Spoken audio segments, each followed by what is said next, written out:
Shu telefonimni tutib nima topasan? Nimaga tutmayman? Nimaga parol qo'yib yurasiz? Yo'q, nimaga tutasan? Topasan ko'rsatganlar seni. Nimaga tutasan? Bu gap qaytarma. Seni nima haqqing bor? Bo'ldi. O'zlaringni bosinglar bundoq. Bu menga bundoq yotog'i bilan tushuntirlaringchi, nimaga o'zi? Rais bu meni xotinim.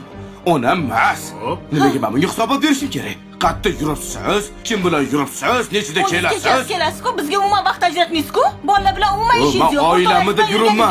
Yuribman ishlab sallanida. Bo'lish kerak-ku. O'zlaringni bosinglar. Ko'ryapsizmi buni tilini?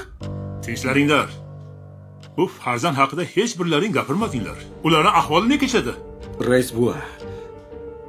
Ichimdan jonimdan o'tib ketdi. Ko'zimga hech narsa ko'rinmayapti. Men bunaqa xotin bilan boshqa yashamayman. Qarorim qat'iy. Ajrashaman, qutulaman, tamom. Bolam. Bunaqa vaziyatda erkak kishi sal og'irroq bo'lishi kerak. Tezda bir-birlaringdan kechirim so'ralaringchi?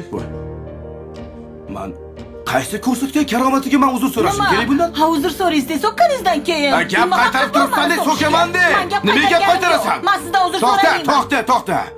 Rais buva, o'zingiz gapiring. Mana shunaqa vaziyatni ko'pini ko'rgansiz-ku. Kim birinchi uzr so'rash kerak o'zi? Erkakmi yo ayolmi? Kim? Kim Xudodan qo'rqsa, o'sha birinchi uzr so'raydi.